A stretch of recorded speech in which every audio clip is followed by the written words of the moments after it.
अर्थसंकल्पात काय काय असणार? एआयचा वापर कसा? शेतकऱ्यांच्या कर्जमाफीचं काय? महायुतीच्या तिन्ही नेत्यांनी मांडली अधिवेशनाची रूपरेषा. विरोधकांनी नुसते हवेत गोळीबार करणे आणि पळून जाणे हे योग्य नाही. विरोधकांनी अधिवेशनात त्यांच्या मनात शंका असलेले सगळे प्रश्न मांडावेत. त्याला सविस्तर उत्तर आम्ही देऊ. विरोधी पक्षांना भरपूर चर्चेची संधी देऊ असं मुख्यमंत्री देवेंद्र फडणवीस यांनी म्हटले. तर अजितदादांनी जे स्वप्न पाहिलं ते पूर्ण करण्यासाठी काय काम करू असं उपमुख्यमंत्री सुनेत्रा पवार यांनी म्हटलं आहे. तर निवडणुकीच्या वेळी ज्या घोषणा करण्यात आल्या होत्या त्या पूर्ण करण्याचं आश्वासन उपमुख्यमंत्री एकनाथ शिंदे यांनी दिलं.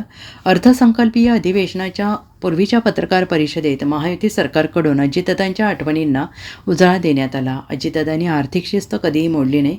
त्यांचे कार्य पुढे नेऊ असा विश्वास यावेळी देवेंद्र फडणवीसांनी व्यक्त केला.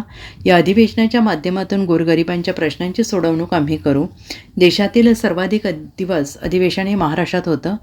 अजित पवारांनी या अर्थसंकल्पाची चांगली तयारी केली होती, पण दुर्दैवाने ते आपल्यात नाहीत. कुठल्याही मुख्यमंत्र्यांना निर्धास्तपणे अर्थखातं ज्या व्यक्तीला देता येईल असं व्यक्तिमत्व अजितदादा होते. अर्थखात्याची शिस्त ते पाळायचे आणि कुठलाही बेशिस्तपणा ते चालू द्यायचे नाहीत. आर्थिक शिस्तीत बसत नसेल तर ते स्पष्टपणे सांगायचे. जिथे आवश्यक असेल तिथे मार्ग देखील काढायचे. सुनेत्रा पवार या पहिल्यांदाच अधिवेशनाला सामोरं जात आहेत. अनेक वर्षांचा त्यांचा अनुभव आहे आणि दादांप्रमाणे त्या ठामपणे या अधिवेशनाला सामोरं जातील असा विश्वास आहे. 6 मार्चला मी अर्थसंकल्प मांडणार आहे. खरं म्हणजे माननीय अजितदादा पवार यांनी या अर्थसंकल्पाकरता प्रचंड तयारी केली होती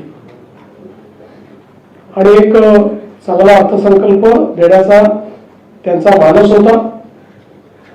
दुर्दैवाने हा अर्थसंकल्प मांडण्याची वेळ ही माझ्यावर आलेली आहे.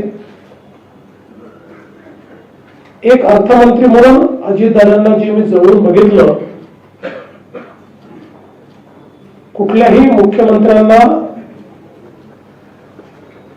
निर्धास्तपणे अर्थ खातं ज्या व्यक्तीला देता येईल असे अजितदादा होते. कारण अर्थव्यवस्थेची शिस्त ही ते सातत्याने पाळायचे.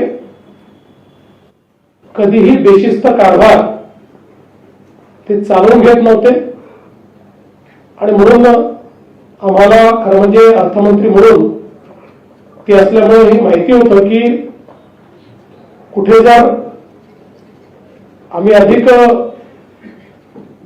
लोकप्रिय अशा निर्णयांकडे गेलो आणि त्या आर्थिक शिस्तीत बसत नसेल तर दादा आम्हाला स्पष्टपणे सांगतील की हे शक्य होणार नाही, ही आपली आर्थिक परिस्थिती नाही आणि जिथे आवश्यक आहे तिथे मार्ग देखील काढून देतील. अशा पद्धतीचे दादा यावेळेस नाही आहे. पण माननीय सुनेत्रा बहिणी पहिल्यांदाच या अधिवेशनाला सामोरं जात आहेत. राज्यसभेचा त्यांचा अनुभव आहे, विधानसभेत पहिल्यांदाच विधानमंडळात त्या येत आहेत.